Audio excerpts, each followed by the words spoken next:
Welcome to the Real News Network. I'm Paul Jay in Baltimore. The basic message coming out of the Democratic Party convention is that President Obama is leading the country down the right path to recovery. And what he needs is more time to continue the journey. And if allowed to do so, he will solve the problems, starting with unemployment. I never said this journey would be easy, and I won't promise that now. Yes, our path is harder, but it leads to a better place. Well, that was Thursday night. Friday morning, jobs numbers came out. And amongst other disappointing news for the country, and I guess also for President Obama, is the following. Hourly pay fell in August. Manufacturers cut the most jobs in 2 years. And the number of people in the workforce dropped to its lowest level in 31 years. The government also said 41,000 fewer jobs were created in July and June than had been estimated. So, is this evidence that this path, this method is working? Well, now joining us to talk about all this is Jerry Epstein. Jerry is the co-director of the Perry Institute in Amherst, Massachusetts. He also teaches economics there. Thanks for joining us. Thanks, Paul. So, Jerry, what do you think? All President Obama needs is more time. In other words, the basic policy direction is correct. The basic policy direction has to be changed. And look, if you look at the Democratic convention, you compare it with what we heard out of the Republican convention last week, one can say this.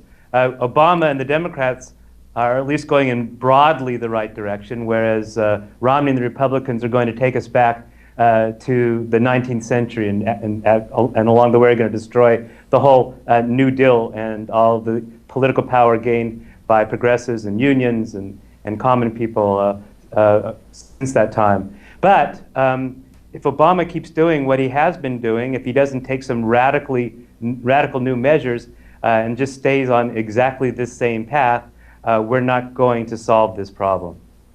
So, I mean, his argument is that he's going to boost American manufacturing, he's going to boost exports, and because he does all of this, it's going to lead to more job growth and a rebirth of American manufacturing. They give the GM as the shining example. They saved the auto industry, and now they're going to save the rest of the economy. So why don't you buy that? Well, first of all, he didn't talk about any specific policies or tools that he would implement to actually bring that about. If you want to increase exports, that's a question of the whole global economy. First of all, a question of the whole global economy expanding.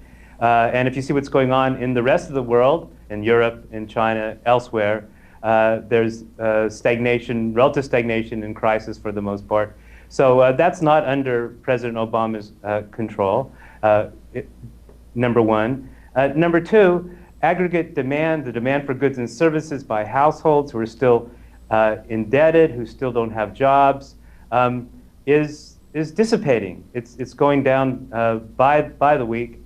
The only thing that can substitute for that is more government spending. And unless President Obama is willing to attack that, is willing to say, look, we have to expand our government programs, we have to do something about the mortgage crisis and keep people in their homes and wipe away their debt. We have to have an infrastructure and a green-oriented jobs program. We're not going to get out of this crisis. The market, even with a little bit of nudge here and there, is not going to do it.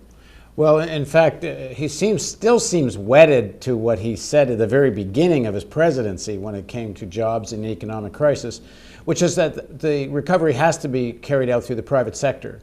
And there's not a single mention of a kind of public jobs program, which a lot of people have been talking about as the only way to have some immediate impact on the situation. And as we've talked about, and we've talked about with Bob, your colleague there, Bob Poland, it's not that there isn't cash out there. The banks are sitting on $1.5 trillion cash. The corporations are sitting on mountains of cash, but they're not going to invest it. So, but he doesn't talk about any of this.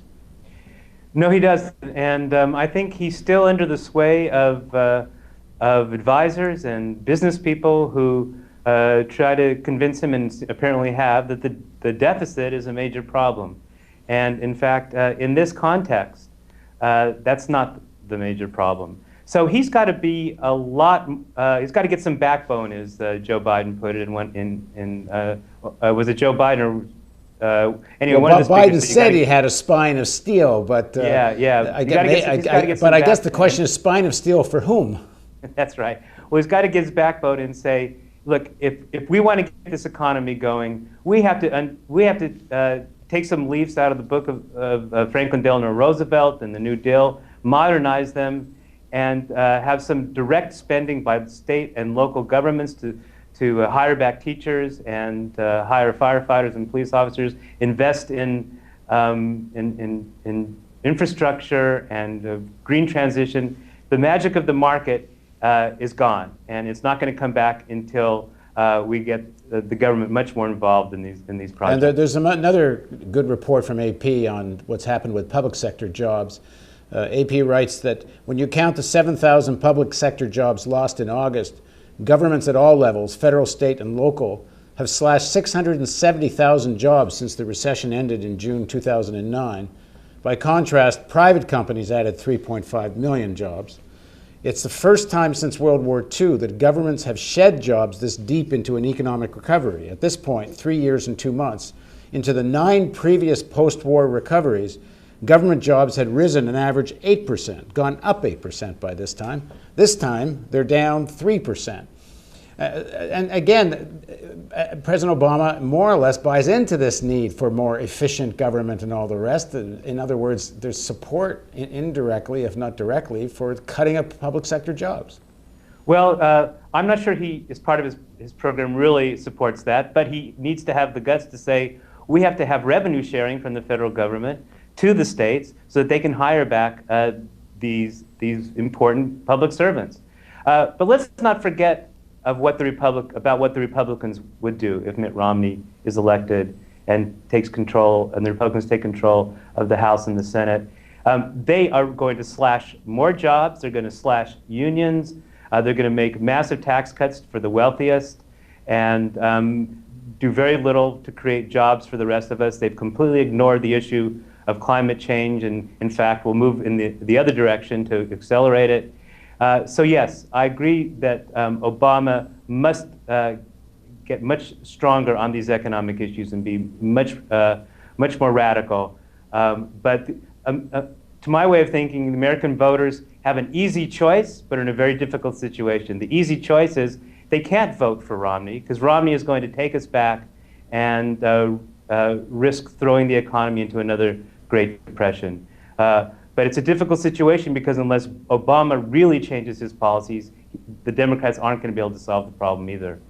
Yeah, I guess the issue is to have eyes wide open in a lousy choice, but to have eyes open. The issue is more than that. The progressives, have to really get more backbone also and really push hard to push Obama from the left as we've been trying to do, but we have to redouble our efforts to do that. We know what to do economically. We have lots of programs coming out of Perry, coming out of other organizations, and we just have to keep the drumbeat going and just push as hard as we can on these.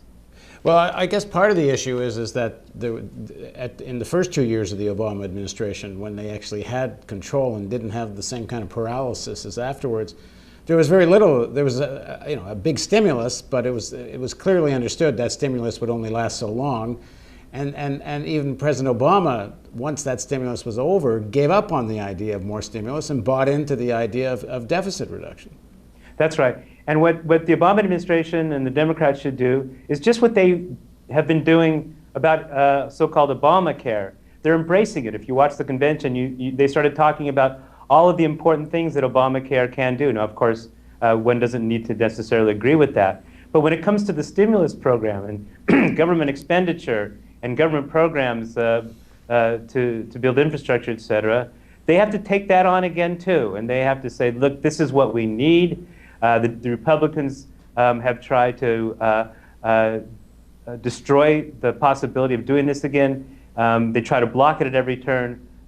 But we have to go back to this. But maybe part of the problem is that there is a sort of instinct amongst ordinary people, and I personally think it's correct, that stimulus is not enough. You can eventually every stimulus program is going to come to an end, And if wages don't go up, if there aren't policies that actually change demand that will, in a way, will have a long-term effect, then it's going to be right back in the same situation. Absolutely. And there's, again, like in the last election, we heard about the Employee Free Choice Act. We heard about things that would make it easier for unorganized workers to get organized. Not a word of it in this convention.